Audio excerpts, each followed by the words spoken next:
Hi, Helen here at Brookillscroft.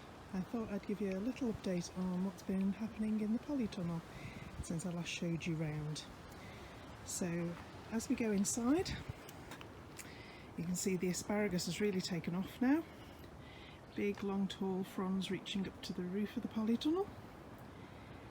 I think we've probably finished cropping it now. There's one or two short spears that we could take for a meal, but I think we'll leave it to photosynthesize and build up its stocks for next year. We've done really well this year, so it deserves a rest now.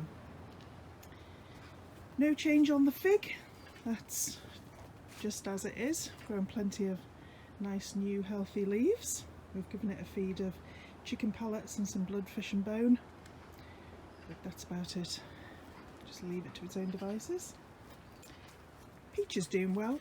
It's got plenty of fruit still on it, and they're starting to grow now, so we'll probably think about thinning some of those fruits in June. A bit like the June drop on apples, you don't really want to have too many fruit stressing the plant. It's actually looking very healthy at the moment. As you can see, lots of nice healthy new green leaves. We'll probably also, when we thin the peaches, start thinking about pruning it for this year. While the fruits are young, you go over and take all the soft growth back to about 2 leaves, making sure there's an insurance policy of a couple of long stems left, so that if the main branch gets damaged or diseased, you've got a replacement.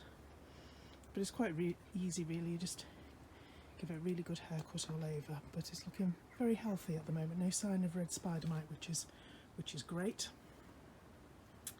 What else have we got here? In our little sort of waiting area, we've still got some pots that could probably do with being outside. We've got some Brussels sprouts there ready to go out.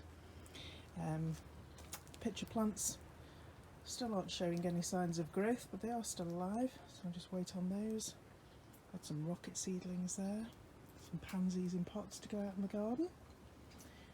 Got some young seedlings here. I've got cerinthe and some calendula, and also some poached eggplant.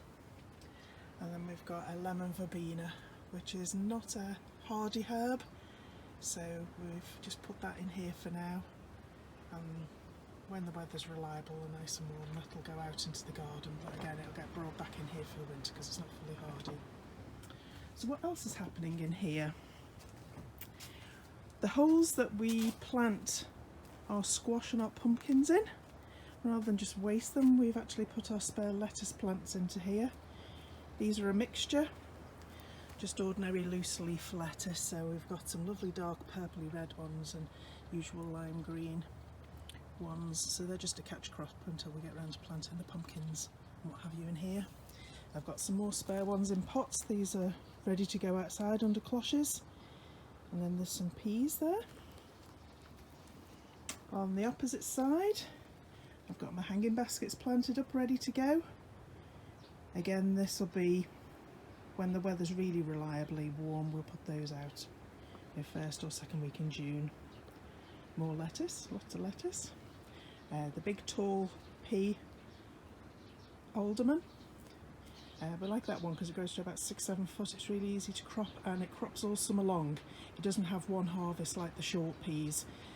As long as you keep picking it, it'll produce more flowers and more pods, so that will last right the way through till September, October, till we get frosts again.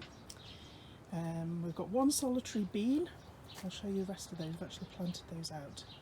And then we've got some purple podded mange two called Shiraz, which is nice. Don't grow an awful lot of those, just a few. They're quite nice. Got first of the tomato plants planted in here. We used to grow them in the ground, and we probably will go back to growing them in the ground, but we realised we'd spent about 15 years or so, well, half and half. One side about 7 or 8 years, same on the other side. We swapped over halfway, just growing them in the ground, and I realised that some of the plants were looking a bit sad for themselves, so we decided to give the soil a rest, and we've planted them in these old sort of bucket planters for the last couple of years, just to give the soil a rest. But we'll go back to planting them in the soil in a couple of years, perhaps dig it over and add some more goodness into the soil. but they're nice deep buckets. Again, I'll show you how deeply we plant those a bit later on. There's some of the tomatoes ready to get planted in here. I had the weather forecast saying that it's going to be frost free for the next couple of weeks overnight time, so temperatures around about 5, 6, 7, which is fine with the protection of the polytunnel. I can quite happily go out here. So I'm just growing 3 varieties this year. We've got the Roma, which is a plum bush variety, which is great, hardly any seeds, lots of flesh. Make loads of passata, stick it in the freezer, great for soups and sauces. Then we've got Alicante, good reliable traditional red tomato for salads, and we've got up at the top we've got Sun Gold, and we've planted one of those.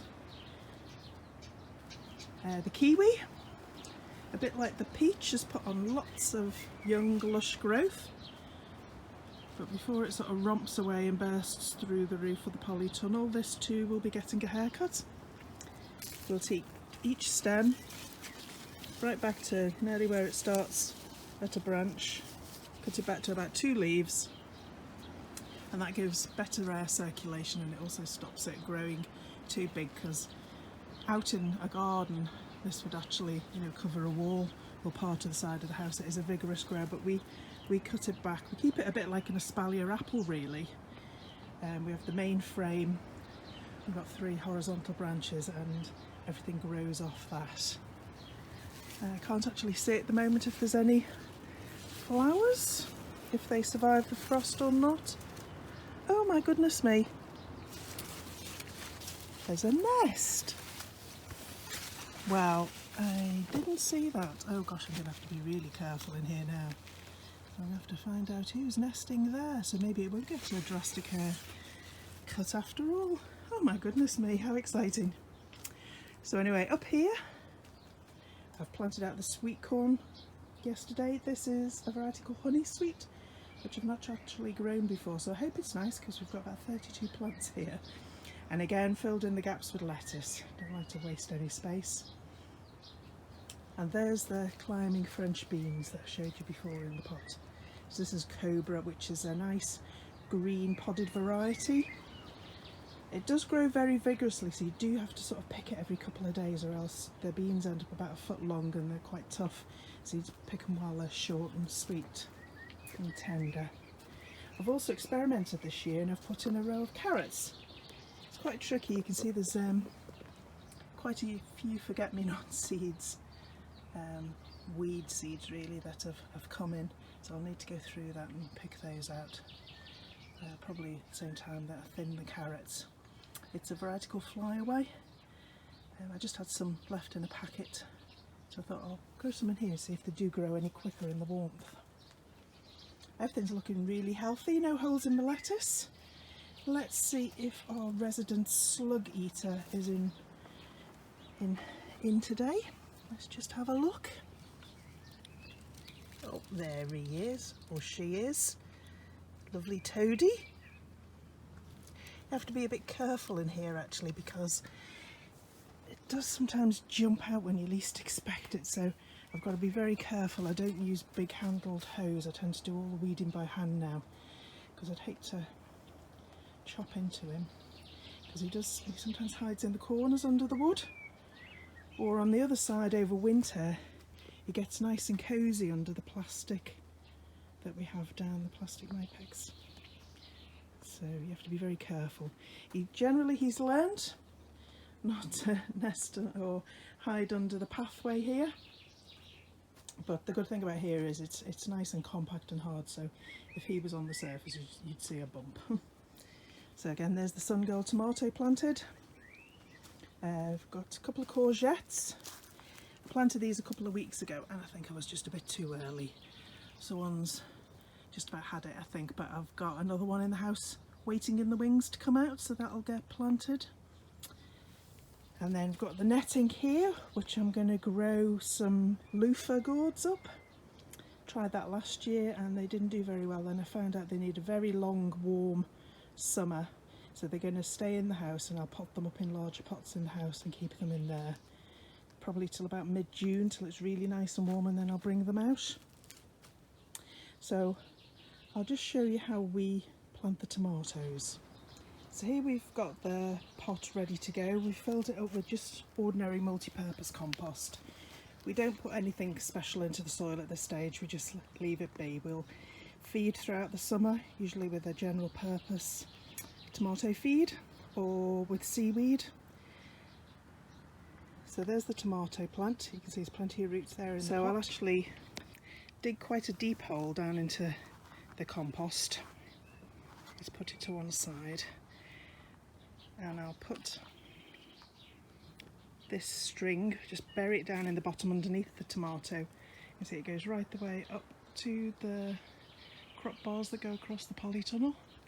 They're actually not just crop bars, they're actually strengthen the polytunnel, so if there's a big fall of snow the roof doesn't cave in. So then we'll put the tomato in. Now you can plant tomatoes really quite deep because they've got this great habit of producing roots from their stem. So I'll push it right down firmly down in the bottom of the hole and backfill with compost, and you can see I'm putting the compost right the way up the stem to the first set of true leaves. And then that stem will produce roots. Now there's two types of roots on a tomato plant. The bottom roots, they go out looking for nutrition, so they get all that from the compost and any feed that I pour in. And the top roots that come out of the stem, they actually take up the water. So that's why you shouldn't let your tomato plants dry out too much, keep them well watered all the time so they're always moist. Another plant that's going to get planted out today are the peppers. So these are actually a red fruiting variety. I grew them last year. They're called King of the North, and I actually saved my own seed, and these have been a great success story. I've got lots of these plants. So again, these are going to get planted out in pots, and I'll show you where these go. So this is the stand where the peppers will go. Usually do a mixture of sort of chili peppers, but at the moment I've just got the King of the North red peppers, and I just put a water tray underneath each one, and just a standard sort of large pot about 30 centimetre diameter, just filled again with general purpose compost. And again, we'll feed this with seaweed feed and tomato food through the summer. I put the trays underneath because they dry out very quickly, and although they don't like to be kept really wet, it just helps to keep them a bit moist between waterings. And that's where the peppers will go. Okay, I've obviously got quite a lot of planting to do between the tomatoes and the peppers, and also get these brassicas outside into the garden. So I'll catch up with you again another day. Bye for now.